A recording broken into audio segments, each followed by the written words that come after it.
Late Night with the Devil is not a complicated movie. It even spends a bit too much time indulging into cliches. Time would probably have better been spent role-playing the actual late night show parts before devolving into the inevitable chaos. The first thing that is really obvious is that some weird shit is going on here. They don't shy away with mentioning the Bohemian Club.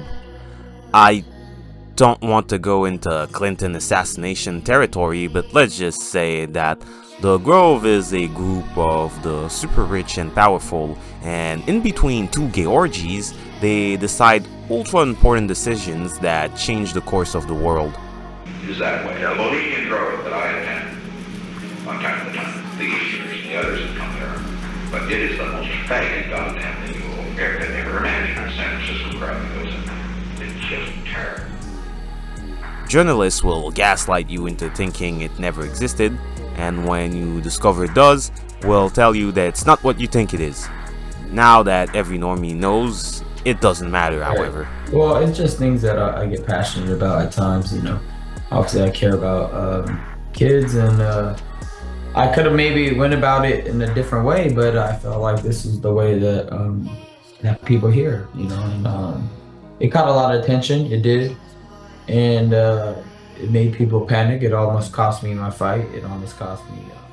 That was honestly the most interesting part of that movie, and how it reflects upon the protagonist.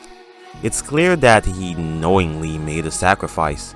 Maybe he didn't know his wife would die, but he doesn't strike me as that kind of person. But he's selfish enough that he took the risk to do a strange ritual in the woods with an owl god. Despite all this, the initial boom caused by the ritual can't account for him being a personality vacuum, which leads to the ending. The dark god of Brassix manifests on air to make sure he gets the fame he wanted. There wasn't really any way for him to get fame otherwise. In doing so, he damns not only himself, but others around him. Although those who did not flee all had some form of blame. The host was the normal person who just goes along with whatever happens. This type of person, while not evil, does become such when he doesn't think about the consequences or simply passively accepts evil. The psychiatrist, despite her expertise, could not set her limits and could not say no to someone she knew. The host was someone with a strong Christian faith, but like most modern right-wing Christians, he couldn't fight back when it mattered, and when he did, it was too late. The most interesting of all the secondary characters, however, was the debunker. As you know, the right part of the brain is the part that thinks in abstracts. The left part thinks rationale, but it thinks small and only in what is doable. Both are needed to live a normal life. He did not fall prey to the parlor tricks of the charlatan. He's a rational person. It seems obvious in hindsight, but people in real life fall to this kind of thing, even to this day, because they want to believe.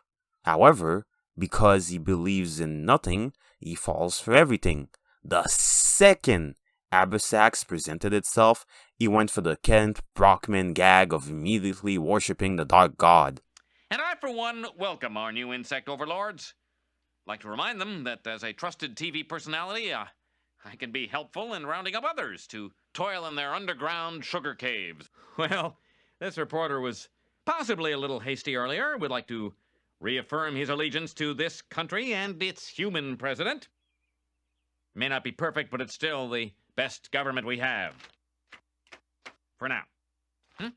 Oh, yes. By the way, the spacecraft's still in extreme danger. May not make it back. Attempting risky re-entry. Blah, blah, blah, blah, blah. We'll see you after the movie. In the end, the promise was achieved. Possible Bohemian members were even in the audience.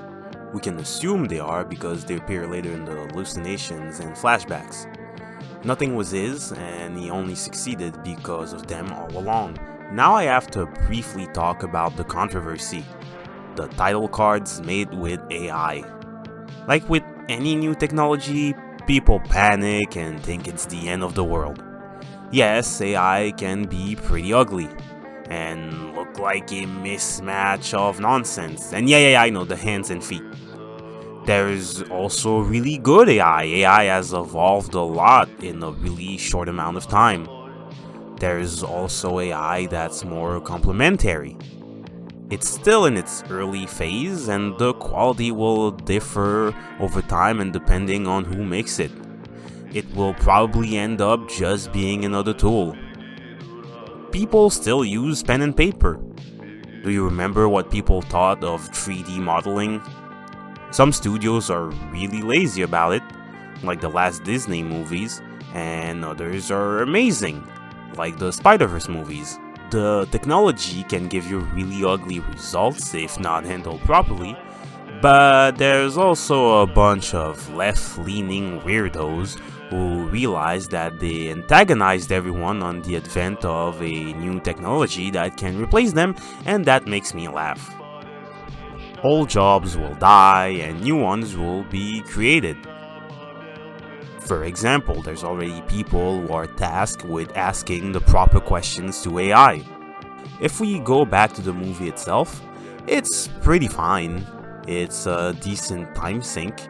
It's not amazing either, but it's not terrible. It's probably not something I'll go back to immediately. But if someone else wants me to watch it with them for the first time, I won't mind. Now I await the Clinton kill squad.